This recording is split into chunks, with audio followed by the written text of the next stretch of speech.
All right, so picture this. You're at a table Mm-hmm.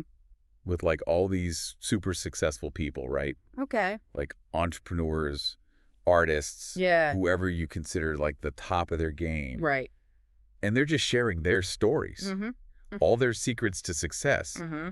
You'd be taking notes like crazy, wouldn't you? Absolutely. I would be soaking it all in. Yeah, it feels pretty empowering, doesn't it? Oh, yeah. I can do this too. Totally. But what if they're not Yeah. giving us the full picture?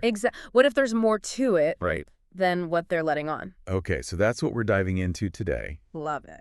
We are cracking open Lincoln Haverford's winning mindset. Oh, a classic. And we're zeroing in on chapter 7, Okay. called Cautiousness. Interesting. And don't worry, the link to buy the book on Amazon Very is important. down in the description below. Gotcha.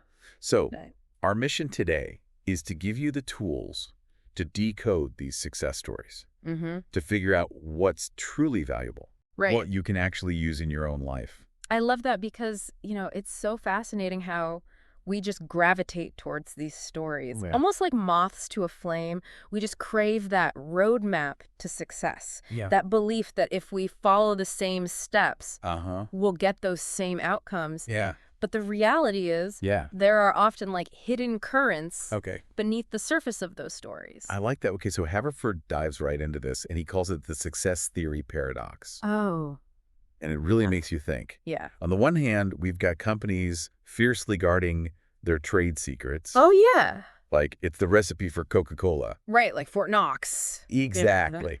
But then on the other hand, you have these success gurus Oh, yeah? who are practically shouting their formulas Yeah. from the rooftops. Yeah, at those conferences and in those Yeah. big airport bookstores. Exactly. Yeah, with the bright, shiny covers. Exactly. So what gives? Right. It's like they're offering you this magic shortcut, this quick fix for a complex problem. Yeah. But here's the catch. Okay. If there really was an easy, foolproof way to be extraordinary, wouldn't everyone be doing it? That's a good point. Right. Yeah. So think about the skills you've worked hard to develop, Mhm. the ones you're most proud of. Okay. Did they come easy? No. Or did they take Or time. effort and maybe even a few stumbles along the way? Definitely some stumbles. All right. Yeah. I'm thinking about that time I tried to make sourdough bread. Oh, yeah. Took me forever to get it right. It's a process. So much for that easy weekend project. Right. So are these gurus just selling us a fantasy then? Well, it's not always so black and white, Okay. but it is crucial to remember that true mastery Mm-hmm. rarely comes in a neatly packaged box. Okay. And that brings us to another key element that Haverford highlights. Okay. Individuality. Okay. Individuality. So it's not one size fits all. Exactly. It's like using a recipe. Okay. You and I could use the same recipe for chocolate chip cookies, Mm-hmm. but they might turn out completely different Okay. because of our ovens, the ingredients we use, Yeah. even the humidity in our kitchens. I like that analogy. Right. So you're saying that our personal qualities, our circumstances, Yeah. even the historical context we're in, Absolutely. all play a role All of it factors in. in shaping our path. Absolutely. Okay. And Haverford uses a fantastic example to illustrate this. Okay. Think about Bill Gates. Right. The classic narrative paints him as this self-made tech genius, right? Yeah. But what often gets overlooked is the crucial role his mother, Mary Maxwell Gates, Okay. played in Microsoft's early success. Oh, interesting. Her connections through the United Way board Mhm. led to a pivotal meeting between Bill and IBM's CEO back in 1980. Wow. That connection gave Microsoft a massive advantage Okay. and arguably changed the course of tech history. Wow. It's amazing how a seemingly small detail can have such a huge impact. Absolutely. It's like we're only getting the highlight reel, Right.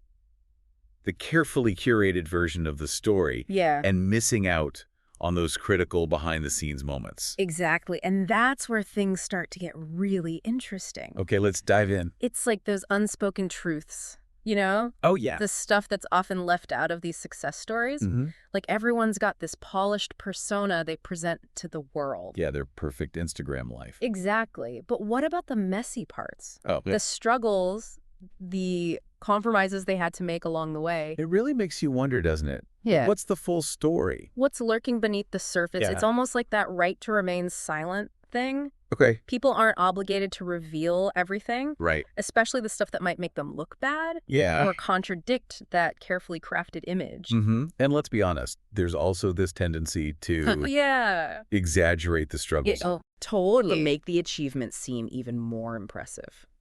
Of course, it's like a badge of honor to say, look how far I've come, Right. despite all these obstacles. Totally. It's like people are competing to see who's had it harder. Right. Like, oh, my startup journey was so much harder than yours because I slept on my friend's couch for 6 months while coding all night. Exactly. And there's a psychological reason for that, too. Okay. We humans have this funny way of forgetting or downplaying painful memories over time. Oh, yeah. It's like our brains are trying to protect us from reliving those tough moments. Interesting. So when we look back on our journey, Mm-hmm.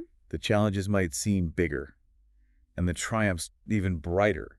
But if we're trying to learn from these experiences, isn't that kind of misleading? Yeah, it's like using a distorted map. Right. You might think you're on the right track, but you end up getting totally lost. Exactly. And it highlights the fact that Mhm. even when successful people are trying to be honest and share their insights. Their memories might be playing tricks on them. Okay. It's not necessarily intentional deception, Right. but rather just a product of how our brains process and store information. So even with the best intentions, there's this inherent subjectivity Yeah, to how we perceive our own success. precisely. And this leads us to another fascinating concept Haverford explores, Okay.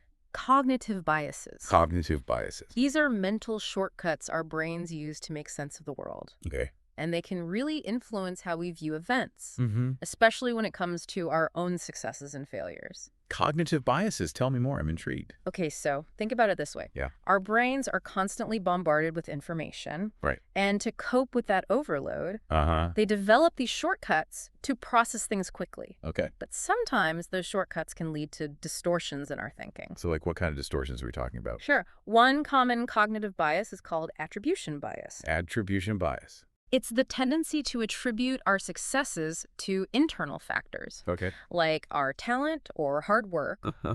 while blaming our failures on external factors, Okay. like bad luck or circumstances beyond our control. Oh, I can totally see that. Yeah. Like when I get a promotion, it's because I'm a rock star. Exactly. But when I miss a deadline, it's because my boss gave me unrealistic expectations. Exactly. And that bias can also influence how we interpret success stories. Okay. We might overemphasize the role of the individual's brilliance or effort, while underestimating the influence of external factors like luck or timing. So it's like we're creating this simplified narrative Yeah. that fits our preconceived notions of how success works. Right. But that narrative might not be the full story. Right. And this is where things get really interesting, Okay. because those biases can even distort the memories of successful people themselves. Oh, wow. They might genuinely believe their success was solely due to their efforts, Mm-hmm. overlooking the role of external factors that were completely outside their control. Okay, now I'm really starting to see how this all connects. Yeah.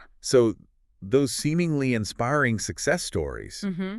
might actually be riddled with these unconscious biases, Exactly. shaping the narrative in ways we might not even realize. Precisely. And to illustrate this point, Haverford brings up a fascinating example from the dot-com boom, Okay. the story of pets.com. Oh, yeah, pets.com. I remember those sock puppet commercials. Oh, yeah?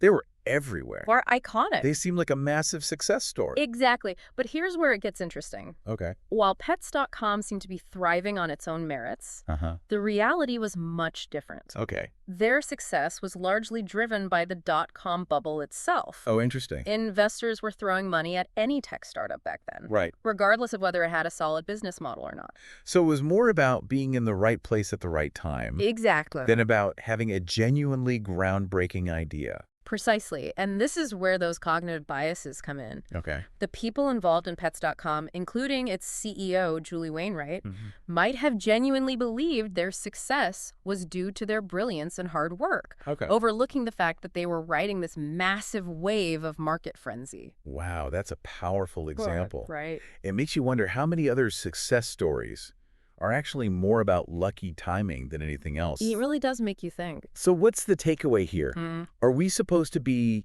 completely cynical about success stories now? Yeah. So are we just supposed to like write off all success stories now? No, not at all. It's Wow. not about becoming jaded or cynical. Okay. It's about developing a more critical lens, a filter, to help us separate the genuine insights from the hype Okay. and the unconscious biases. So how do we actually do that? It starts with asking the right questions. Oh, very Instead of just passively absorbing the narrative, Yeah. we need to engage with it actively. Okay, so what kind of questions? Ask yourself, what parts of this story resonate with ME?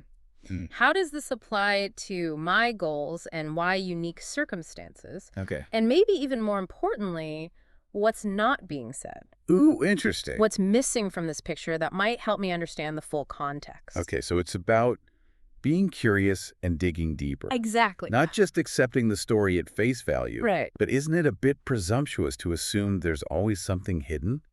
It's not about assuming ill intent. Okay. Remember those cognitive biases we talked about? Right. They can affect anyone, Yeah. even the most well-intentioned storytellers. Okay. It's like holding up a prism to the light.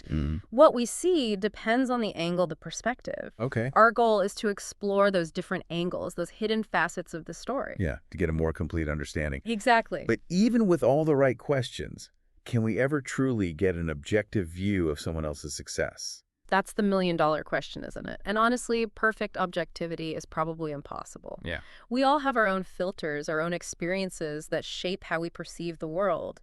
But that doesn't mean we can't strive for a more balanced, nuanced understanding. Okay. And that's where the real value lies, Yeah. in recognizing the limitations of these stories while still gleaning the insights that resonate with us.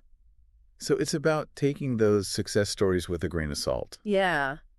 Being aware of the potential biases while still finding those nuggets of wisdom we can apply to our own lives. Exactly. It's like panning for gold. Okay. You have to sift through a lot of dirt and gravel to find those precious nuggets. Yeah. But when you find them, they're all the more valuable because of the effort you put in.